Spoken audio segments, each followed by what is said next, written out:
Hey Cakenistas, it is Marisha. You guys responded to Cake Tales much better than I thought that you would. You guys came in and told your stories, and y'all have some crazy stories.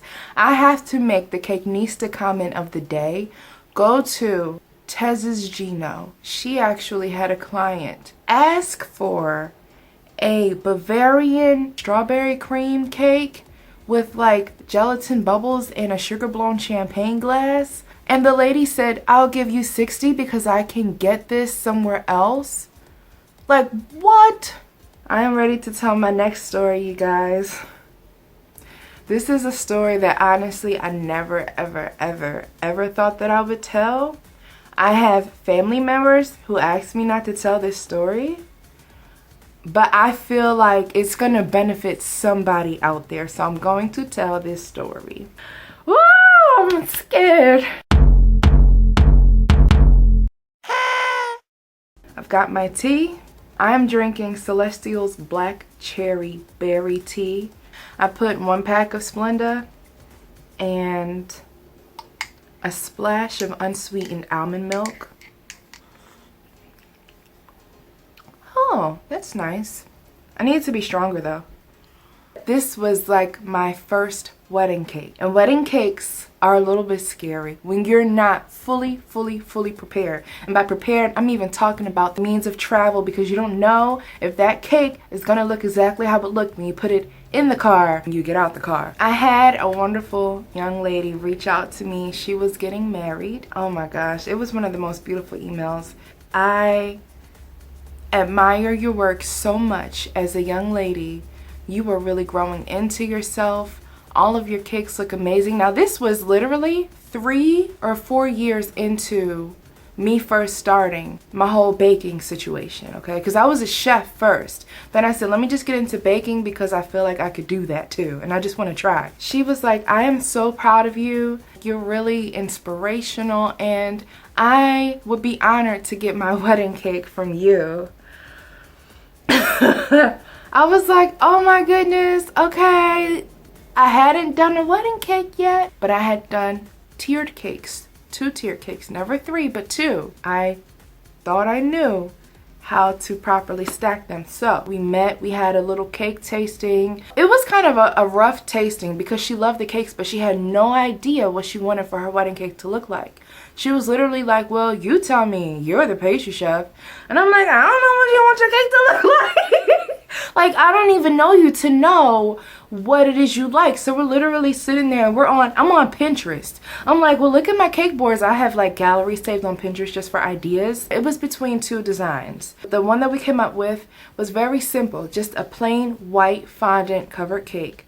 Lace as the border, like a lace trim, and then gum paste flowers, roses, kind of streaming down the side of the cake. She was also going to be ordering a groom's cake, a car cake. All of my cakes were always from scratch, always. She wanted a lemon curd cake. I'm baking literally all day in this teeny tiny kitchen about this big. So literally the first thing that went horribly wrong, the 6-inch cake came out the pan.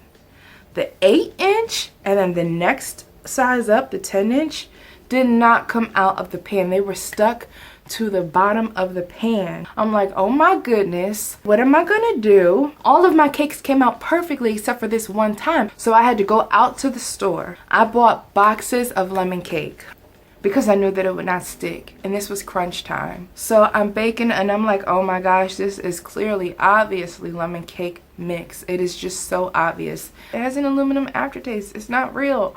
Like, I was so embarrassed, and I was like, okay, you know what? She needs a wedding cake. So it's just bad. It's just bad. I couldn't even find the right lace. I found a lace that like ruffled outward. It was just doable enough to where I was like, okay, this is still pretty, but it was not like the picture. The dowels that I used were kebab sticks. These shish kebab sticks are literally about the same size as some dowels that I've seen. Confidently went in and put a few, just like I had seen all over YouTube, with these little sticks in these big old cakes to deliver this cake. It literally felt like we went all up through the mountains. It was a very, very, very long ride. I would deliver my 3-tier cakes in 3 parts, and I would just go to the venue, stack them, finish them, make the final border if necessary with frosting, and then make sure I was paid and dip out. My family's with me, my sister and my mom. Beautiful venue. We're gonna go in here, stack this cake, put on the flowers. I delivered the flowers separately also. I did not know the importance back then of making sure that your cakes are flat on top. My cakes had a dome, and I thought that that was cute. And it kind of was cute, but for a stacking situation, girlfriend. So I have my bottom tier down, and I'm like, all right, bring over the middle tier, let's do this. Everything is great. Put on the top tier. Put the flowers on. Going down, just like the picture. They were absolutely gorgeous. I sat up and I did those flowers by hand. And then the 3 of us, my mom, my sister, and myself, take a step back. Reesh, is it kind of leaning to one side? And I'm like, yeah. That bad boy started to fall over. And as it's doing that, I'm seeing the cracks start to form in the fondant. Me and my mom literally take the cake apart as quickly as possible. My sister is like, oh my gosh, oh my gosh. By this time, I am in panic mode. We have an hour, which will fly by like nothing. It's the dowels. I didn't put enough support in this cake. I see one of the family members. I'm trying to act like nothing's wrong. Do you have any scissors around here? Yeah. Thank you. Do you have any tape by any chance? You do? I didn't have dowels. What I did have was cake boxes. We're ripping cake boxes, rolling them up, taping them, and then sticking them, just sticking them in the cake. Just trying to get this cake to stand, because now at this point, this was before I thought to have like a bag with me, a cake decorating bag with fondant, frosting, tools, napkins, water. I'm grabbing water from the sink just to kind of try to smear all of the cracks to make like a little bit of a fondant paste to make the cracks disappear. We put the next one on, and now it's just a little bit of a tilt, but it's not bad. Then put the top one on top. My sister, she left. She couldn't even stay in the room because the anxiety in the room was crazy. I was sweating so hard. Back then when I would get seriously anxious like that, when I say dripping sweat, so now I look like I'm just bathing, just showering, trying to fix this cake that's leaning over. My mom is trying to hold it together to be supportive for me. My sister done left the room. They're coming in about 30 minutes. I did the best that I could. We backed up from it again. It was just doing a slight leaning Tower of Pisa, but it did not hit the floor. So then me and my mom heard voices, and I said, it's time to go, girl. They were coming around the corner this way. We were going out the door this way. We did not even see them, and they did not see us. The groom's cake was the bomb. It definitely looks like a beginner's cake. Maybe, you know, they'll focus more on the groom's cake and not on the wedding cake. My sister drove out that parking lot faster than I have ever seen her drive. He aborted the whole situation. My whole life flashed before my eyes in the back seat. I'm sitting back there like, how did I even get here? What made me start baking in the first place? Why did I start cake decorating? I had to analyze my whole life in that back seat. A day went by and I heard nothing, and I said, well, maybe by some miracle she was happy and I didn't just let down one of the people in the world who believe in me. Maybe by some stroke of luck they just bypassed the whole cake and went straight for the food. Then I had a new email from her, and I could tell she was trying to compose herself in the email. First off, thank you for making my cake. I was like, oh my gosh. The groom's cake was great.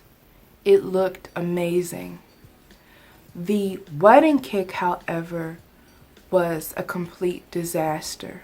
I admire her because she could have went off. The flowers that you did were absolutely beautiful.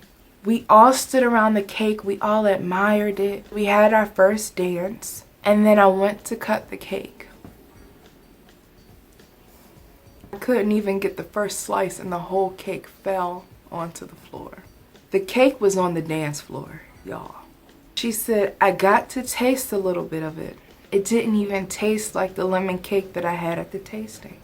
What happened? What killed me was when she said, this is something that I would say, why would you leave me with a wedding cake like that? I was like, and you know what was crazy? She was telling me at the tasting that her whole family said no. Why would you get a girl from off of online? Get this baker. But she said no. I see all of her cakes. They're all amazing. So she literally had her whole family telling her not to use me.